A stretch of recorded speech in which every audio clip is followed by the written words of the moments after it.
Excellent. Everybody in America hear that. You are eligible to go get tested for coronavirus and have that covered regardless of insurance. Dr. Kadlik, for someone without insurance, do you know the out-of-pocket cost of a complete blood count test? No, ma'am, not immediately. Do you have a ballpark? With a copay, ma'am? No, the out-of-pocket, just the typical cost. I do not, ma'am. Okay, a CBC typically costs about $36. What about the out-of-pocket cost for a complete metabolic panel? Ma'am, I'd have to pass on that as well. You have any idea? You want to take a ballpark? I would say $75. Okay, 58. Getting closer. How about flu A? The flu A test. Ma'am, again, I would take a guess at about maybe 50. 43. Flu, this is like the Price is Right. Flu B. Too high again. I would probably say 44. That's good. How about the cost of an ER visit for someone identified as high severity and threat? I'm sorry, ma'am, what was the question again? How about the cost of an ER visit for somebody identified as having high severity or high threat? High severity, but ma'am, that's probably about $3,000 to $5,000. Okay. That is $1,151. This all totals up to $1,331. That's assuming they aren't kept in isolation. Isolation can add up for one family already, $4,000. And fear of these costs are going to keep people from being tested, from getting the care they need, and from keeping their communities safe. We live in a world where 40% of Americans cannot even afford a $400 unexpected expense. We live in a world where 33% of Americans put off medical treatment last year.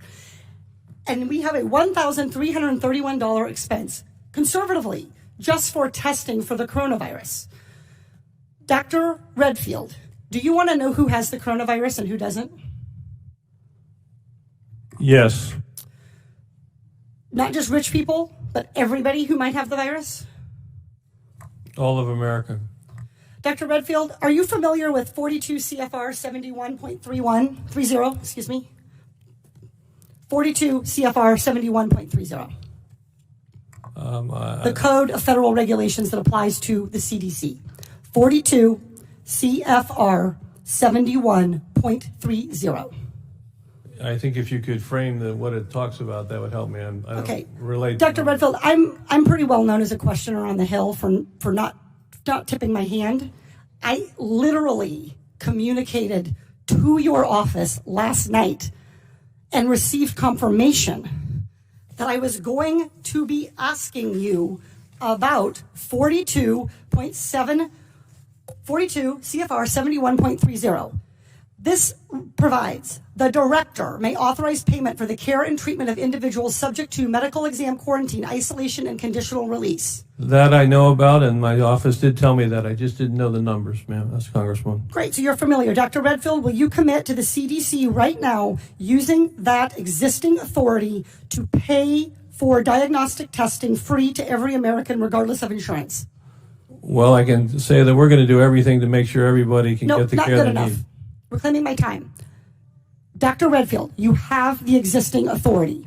Will you commit right now to using the authority that you have vested in you under law that provides in a public health emergency for testing, treatment, exam, isolation without cost? Yes or no? What I'm going to say is I'm going to review it in detail with CDC and the department. Reclaiming my time. Dr. Redfield, respectfully, I wrote you this letter along with my colleagues, Rosa DeLaura and Lauren Underwood, Congressman Underwood and Congressman DeLaura. We wrote you this letter 1 week ago.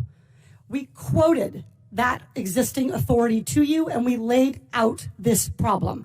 We asked for a response yesterday. The deadline and the time for delay has passed. Will you commit to invoking your existing authority under 42 CFR 71.30 to provide for coronavirus testing for every American, regardless of insurance coverage? What I was trying to say is that CDC is working with HHS now to see how we operationalize that. Dr. Redfield, I hope that answer weighs heavily on you, because it is going to weigh very heavily on me and on every American family. Our intent is to make sure every American gets the care and treatment they need at this time of this major epidemic, and I'm currently working with HHS to see how to best operationalize it. Dr. Redfield, you don't need to do any work to operationalize. You need to make a commitment to the American people so they come in to get tested. You can operationalize the payment structure tomorrow. I think you're an excellent questioner, so my answer is yes. Excellent. Everybody in America hear that. You are eligible to go get tested for coronavirus and have that covered regardless of insurance. Please, if you believe you have the illness, follow precautions. Call first. Do everything the CDC and Dr. Fauci, God bless you, for guiding Americans in this time. But do not let a lack of insurance worsen this crisis. And I would just like to echo what you said. It's a public health, a very important public health, that those individuals that are in the shadows can get the health care that they need during the time of us responding to this outbreak.